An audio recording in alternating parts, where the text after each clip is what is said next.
Good afternoon, everyone. I'm Tom Cochran, Executive Director of the United States Conference of Mayors, and we're here today to talk about CDBG to celebrate the Community Development Block Grant Program. This is a program that we have had since 1974, offered by President Nixon, passed into law, and signed by President Ford. The formula for this program was written here in this offices, and we have gone forward to have support for 40 years. And so today we have a number of mayors here.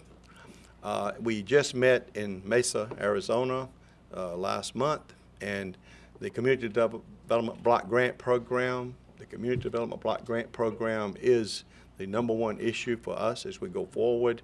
And I'm pleased to say that we have many allies on this program from the private sector, but also the National League of Cities, the National Association of Counties, and other groups that are in our coalition.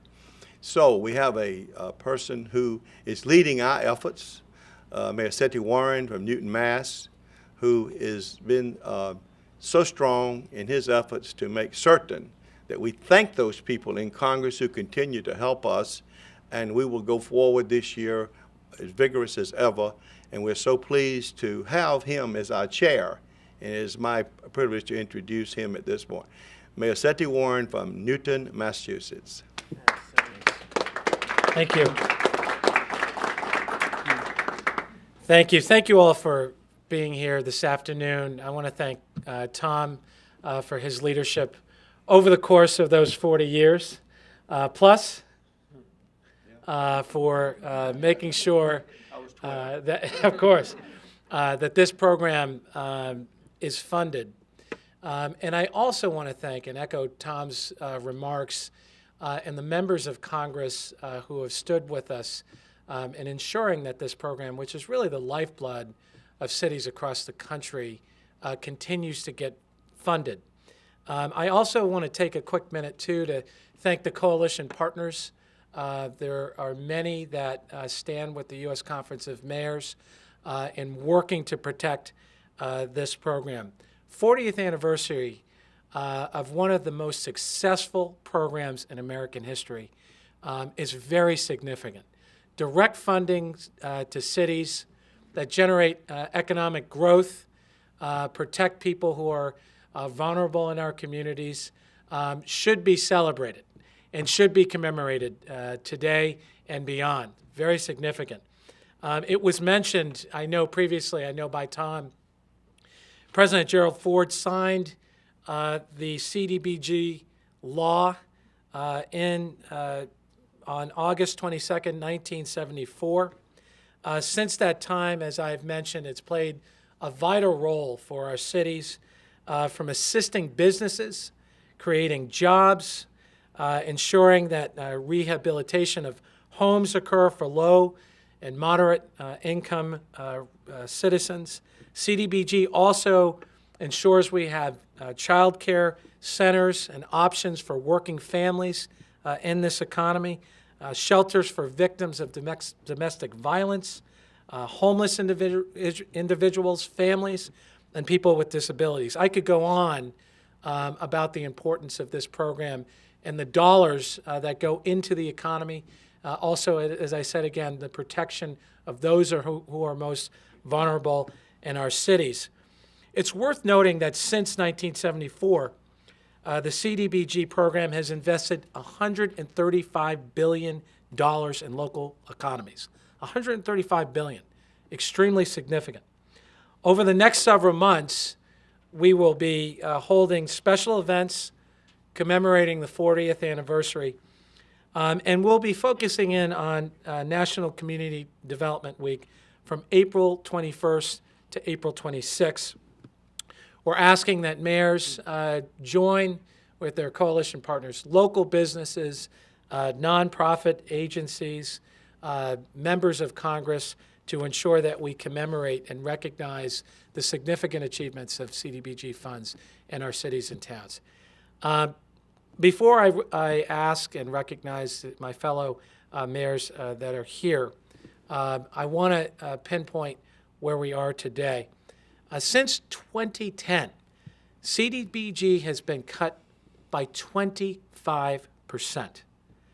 And just last week, the administration chose not to fund at last year's level of $3.03 billion and instead cut the program to $2.8 billion. I will just say, and I know many others have enjoyed a fantastic partnership with the administration and President, Secretary Donovan, but we must ensure that this program goes back to $3.3 billion. And in the economy that we face, with the unemployment numbers that we still see, and moving to ensure that businesses continue to hire, this is critical part to ensuring that economic growth continues in the United States and at the ground level in our cities. So we encourage members of Congress, our partners who have worked with us, to move the number to $3.3 billion so that we can continue the economic recovery and protect those who are most vulnerable in our cities. So with that, what I'd like to do is call on my colleagues, my fellow mayors who demonstrate great leadership every single day. I'll ask that Madison Mayor Paul Soglin step up to the microphone and provide some comments.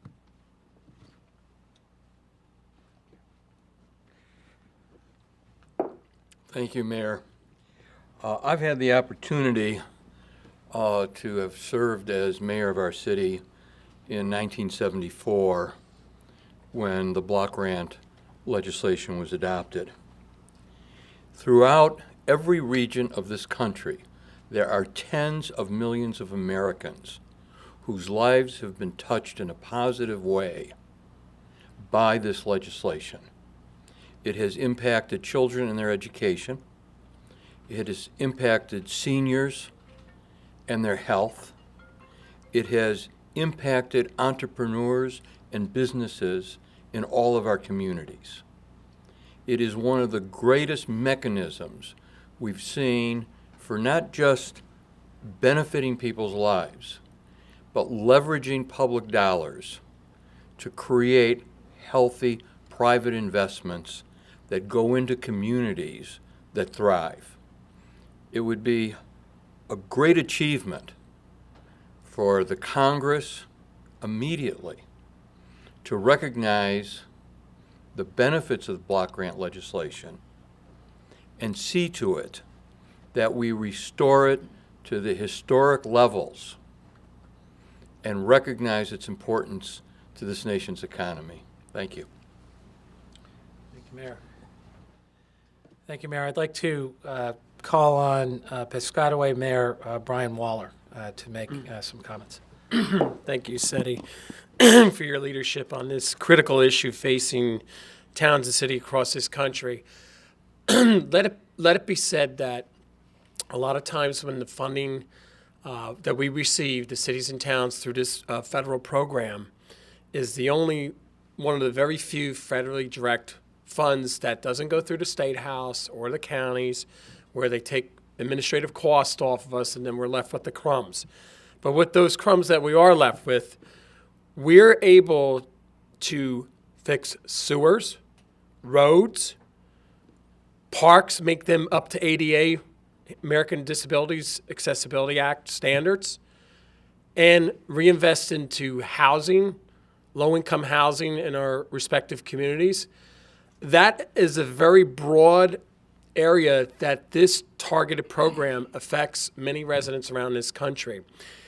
It's been so successful that there are probably those people on Capitol Hill or in administration that don't want to see it mimicked. But however, what happened is that during the ARA program, when we had the Energy Block Grant Program for the first time, they mimic the Energy Block Grant Program after the Community Development Block Grant funding because it's been so successful around the country. So the question I have is to members on Capitol Hill and the administration is, if this program has been so successful, why do you want to cut the funding to this? And that's the big question out there. I can understand if there's been problems in a program out there, but there is never, I think, Tom, correct me if I'm wrong, in the 40 years, any major problems with the formula or the program being implemented with all the towns and cities that are qualifying for this around this country. And to me, if it's not broke, you don't have to fix it. You just need to fund it a little bit more than what Seti was suggesting. So I just like to turn the mic back over to Seti. Thank you, Mayor. Mayor Pembroke Pines, Mayor Frank Orders. Thank you, Mr. Chairman. Mayor Warren, the Community Development Block Grant is the nexus of cities, towns, and villages, as you heard, across this great country. And you can't tell me that you're going to reform something by cutting it back. They are telling us on the Hill that they're going to reform it to make it stronger. Well, you know what? I might tell my son that because I don't want to give him a lot of money. But that just doesn't resonate. It just doesn't resonate. All those cities and towns across this great nation put in an application process for the community development block grants. It's just not given to us. You have to apply for it, and you have to be worthy of it. We have used it for senior housing. We have had the great honor of getting monies from the government to have weatherization. We're seniors with low income, with less than $22,000 on their income IRS statement, can't even afford to eat, but we used that for weatherization to help them. We built senior housing. We are the builders of this great country. Don't cut us back. Don't cut our legs off. Let us progress. That's what I think we ought to do. Thank you, Mayor. And now I'd like to call on Jacksonville Mayor Alvin Brown. Thank you, Mr. Chairman. I'm honored to be here to support the block grant program. I think to sum it up, it's really more than about numbers. We want to be funded at the current level. We don't want these cuts. But at the end of the day, it's really about people. It's about the quality of life. It's about reinvesting and making sure that taxpayers get a return on their investment. So making sure that we can continue to focus on senior housing, making sure that we can continue to partner with the private sector to really focus on creating jobs and putting people back to work. And I think Congress has an opportunity, and the administration has an opportunity to really continue to invest in cities around the country to make sure that at the end of the day we have a great quality of life, the best park systems in the country, making sure that there's affordable housing, making sure that we really leverage our scarce resources. It's one program that out of all the programs when you think about, it's a program that ensures that taxpayers get a return on investment, you can leverage it, and make a difference in the lives of people in their cities. So I want to thank the chairman, Mayor Warren Seti, for his leadership and commitment. And I want to commend my colleagues, my mayors, and Tom Cochran in making sure that mayors continue to work with all of those coalitions who believe in opportunity for all. With opportunity comes responsibility and accountability, and we've been responsible and accountable, and we're working to make sure we can continue to improve the lives in our cities across the country. Thank you, Mr. Chairman. Thanks, Mayor. Impeccable timing. Impeccable timing. I'd like to introduce, finally, last but not least, past president and real champion for this program for many, many years. We're very appreciative of your leadership in protecting CDBG funding. Akron Mayor Don Pasquale. Thank you. I literally just got off the plane and rushed here. There was an accident, so I apologize for walking in late, and I'll try not to repeat what others have said, but I'm sure that looking at this long list of mayors, the long line of mayors here next to me, I know that they've all talked about the importance.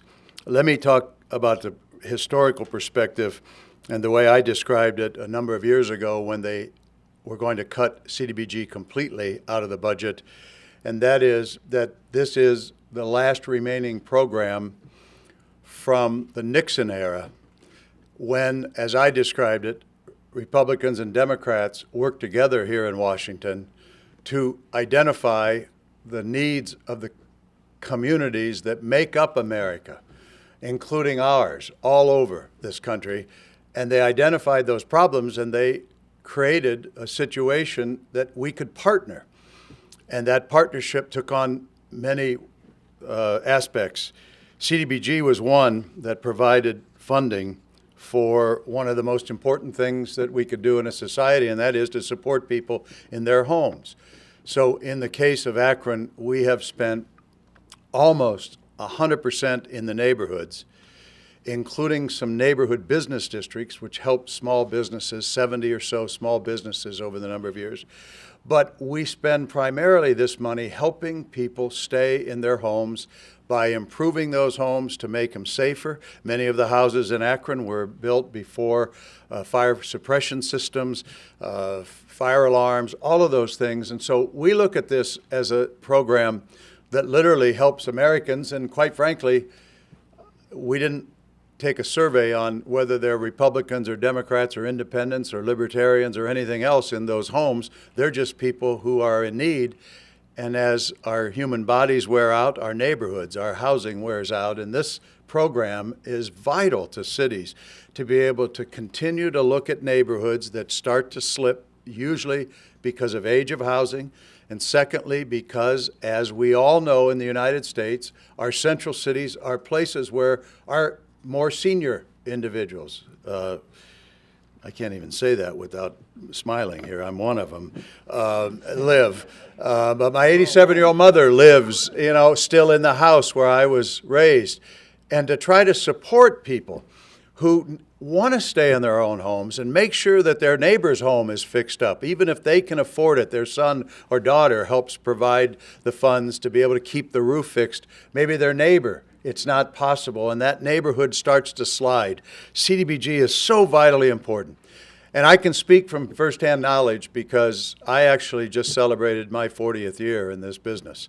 I was sworn in January of 1974, and this bill was signed in August. It was being worked on during my first year, and I had the first community development block grant neighborhood redevelopment program in Akron, and was proud to do it in a neighborhood that had served the rubber workers, had served the widows of rubber workers and widows of men who went across the sea to fight in World War II, and helping senior citizens stay in their homes instead of having their home deteriorate is something that I don't know how any congressman, Republican or Democrat, can sit and argue that somehow this is a political system. And so I want to thank the Congress people who, both in the Senate and the House, who have supported this over the years and fought this unbelievable battle. And I want to make sure you know this isn't political, because I'm going to take a shot at my own president. He is wrong. He is dead wrong to cut this program to try to appease the right wing who want to cut out all support and all partnerships with local government, including funding for bridges and a number of things that we need out there in our America. In the America that we used to look at as not R&D and not red and blue, but all of America, and help people, especially the seniors that this program helps tremendously, including, as I said, and I'll repeat it again, keeping elderly people in their homes where they want to be, and keeping them there safely by providing programs and help and assistance, as well as the physical appearance and physical housing needs. So I really thank Mayor Setti for his leadership, and I know that many of us will be up here on the Hill fighting further on this program, but it is, in the 40 years, as Senator, Governor, and Mayor Voinovich once said, the most successful federal program that has ever been developed. Unfortunately, like everything else, we have a great military, but somebody buys a $400 hammer and that's all you can remember, unfortunately. Unfortunately, somebody might be able to show one tiny little sliver of a budget that they don't agree with here in Congress, and so they take it out on all of us. It's a shame. This as Senator Voinovich said, is the most successful federal program ever developed, and it's successful because it revitalizes our neighborhoods and helps Americans. So thank you for the opportunity to join with you, and I hope I didn't repeat anything that you said, but I'm sure you said it probably better than I did. Thank you. Thank you. Thank you very much. As you can see, diverse cities from across the country really voicing the fact that this is the most effective, efficient program at the federal level for cities in really the history of the country. I think that's what you're hearing. So I'll stop there, and can we take a few questions? Should we take a few questions? All right. Happy to open it up if you have any questions. Covered it all. We were that effective and efficient. I'm Liz Farmer from Governing Magazine. I'd love to get a sense of, there are tons of cities across the country that obviously receive funding every year. If you could give us a sense of, maybe a particular project in your community, because I think people see, a big fat number, and it's hard to translate that down to what does that look like in my town? Yeah, and good question if I could. We had a veteran, Vietnam veteran. He was cutting a limb off his tree, and he fell off the ladder, and he paralyzed himself. And he had a wife that had cancer, and stage 4 cancer, had a nephew living with him. And he had to be transmitted to a wheelchair that he could just barely move with his hand. So we stepped in, neighbor came to me, told me what happened. We stepped in and were able to fix his house, all under the CDBG guidelines, of able to get him out his door, a ramp, so he could at least function some way in his life that he had just somehow impaired with that limb. That my residents, my 160,000 residents, thought that was a great thing to do. And that's what we do every day. Every day, those particular instances we do every day to help our residents with these programs.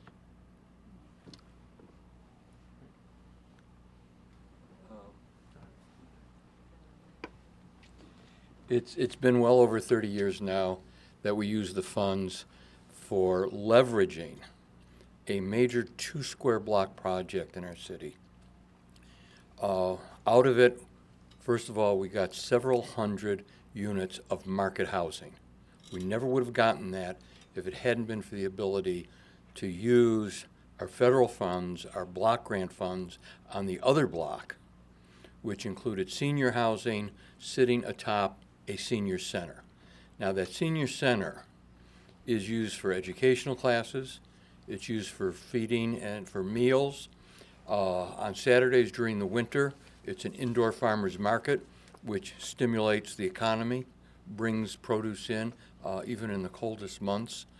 I can't imagine how many dozens and dozens of meetings I've attended there over the years. There is classes that are held through many of the local schools. All of this could not have been done, including the leveraging of the millions of tens of millions of dollars of private investment, if it hadn't been for CDBG.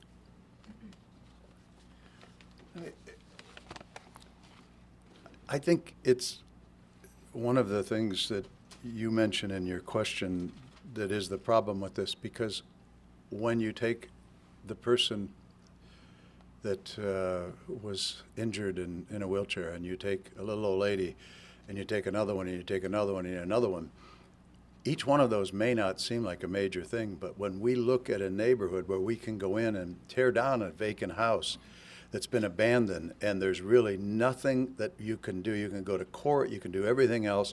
The person doesn't have any money, and yet 2 elderly people are living on each side of that house. So we use this money to demolish old, dilapidated houses that help save a neighborhood. Then we help by providing the lot in many, many instances to a builder that can then come in and infill. And we've had tremendous success, almost sell any house as soon as it's on the market or even before it's completed, because people want to live in new houses. But this has been a major leveraging tool to use to get private sector development, because the private sector doesn't even know where to begin to try to take on the whole legal system, be able to get a dilapidated house, one that's abandoned, and there's no hope for anybody coming back and moving in there. And yet you've helped the person, a couple of them across the street that have to look at it every day, the people on each side and the people behind, and that one little gesture may very well save that neighborhood and allow people to continue to look at it as someplace they want to live. When you look at what we all got hit with the devastation of the recession, 2008, 9, and 10, and whatever, and all of the foreclosures, we were dealing with this in a huge way. But for many of the homes that there's no way to repair, the couple may have done bad things, stripped before they left and abandoned it. There's no other way for the city that is strapped. We have the lowest number of police and fire in 40 years. Not because I dislike police officers or firefighters, but because our budget constraints. And I'll give you another number, whether this is important or not, or I don't know, but it is related to this. We used to get over $11 million. We're now down to 5.7. And if you took the $11 million and converted it to today's dollars, we should be getting somewhere probably in the range of $20 million for the same equivalent from 25 or 30 years ago. We have measured this, and in the city of Akron, with the general fund budget that's under $200 million, an income tax that produces about $120 million, that's our base, we now receive, in 1981 value dollars, $34.5 million less per year than what we used to receive in 1981 from the federal and state government. Now, if you take that $34 million and you put it into today's terms, if you just say $50 million, that's a conservative, we would have tremendous programs to add cops and firefighters and a lot of other things. But I think the one thing, and you identified it, just almost nailed it right in your question, all of these little things are not building, an Eiffel Tower or a new World Trade Center in some cities. But to that person that lives around that house that's demolished, that we demolish, we've saved their neighborhood to them. And then when we're able to convert that into a new house being built there by leveraging that lot and the money we spent with the home builder that builds a new house, we've really improved the neighborhood. But somehow Congress can't see that thousands of those stories add up to a really big story for our cities. Mayor Waller, Piscataway, New Jersey. We're very fortunate with the monies that we used. We've rebuilt within the last 3 years 11 streets affecting about 350 homes. We've used some of our monies to rebuild and put an addition on our senior center. At one point it was 15,000 square feet. Now it's 24,000 square feet. It is the distribution point for the Meals on Wheels program in the county, which affects 5 communities in our area. On average, we prepare approximately 300 meals a day for homebound seniors. And we now have a program where seniors can come in and get a quick medical checkup at the senior center. That money, so in working with a lot of the distribution for the Meals on Wheels program, we've used our Community Development Block Grant money to piggyback off of some of the other programs. We've also rebuilt some of our parks that were damaged by Hurricane Irene. We rededicated one last year that we've, instead of going through FEMA, we went through the Community Development Block Grant Program because the folks that oversee that, they're well versed in what you can and can't do. It's to some extent, FEMA's like a black hole sometimes. And to Superstorm Sandy, which we were affected, we're using our Community Development Block Grant money to refurbish some of the parks that were damaged during the storm, because it's a lot easier for the New Jersey communities to just go through the Community Development Block Grant Program instead of going through FEMA. because the block grant administrators at the federal level understand the ins and outs of the programs, and that a lot of the towns and cities understand the parameters a lot better because I'm not knocking FEMA, but depending upon who the caseworker is in the area, what part of the country they were coming from, everybody has a different spin on what FEMA can and can't do. So this is more or less, this program was the pass of least resistance to accomplish something that had to get done anyway, to rebuild. So those are just some of the things. And then making several of our parks ADA accessible for the wheelbound chair kids. So without those dollars, we would not be able to make amenities that are affordable for those people who can walk very easily to use those parks, or if somebody needed a meal be delivered at their home. We have a facility that produces it now, and in reinvesting back in the community, as some of my colleagues up here have said, the housing stock, by reinvesting in public infrastructure in those neighborhoods, I'm not sure how it is in every state, but in New Jersey, the homeowners are responsible for this curbing and sidewalk in front of their houses. So when a community wants to come in and reconstruct the street, those homeowners don't necessarily have that money for a special assessment to do. And granted, it's done over a several-year period. But with this federal program, we're able to go into targeted areas that meet the income guidelines, and we'll go in instead of having to do a special assessment where they have to come up with additional monies that they don't have. We go in and we take care of everything. We'll take care of the curbing, we'll take care of the sidewalking. They'll get a brand new road in front of them. They'll be able to walk, in this day and age, we're talking about walk a livability communities, about wellness programs that all of us mayors are doing. We're taking care of the health and wellness of our community because of this program. And more importantly, as many of my colleagues had said up there, as Mayor Pasquale, about the housing stock. If the towns and cities are reinvesting within their communities with federal dollars, it keeps the value of the homes up, and then blight doesn't happen. And that's a major thing, and there's no doubt that during the ARA program, had they pumped up the numbers with the Community Development Block Grant Program, you wouldn't have projects that are still on the drawing board right now at DOT. I mean, it's a black hole there. If they had given the monies, pumped up the dollar numbers during the ARA program, you would have saw way more economic stimulus going on at the local level, employing local people, local engineering firms, contractors, and producing more things, as Mayor Pasquale said, than if you had relied on the federal process at the DOTs, not at the federal level and at the state level. So.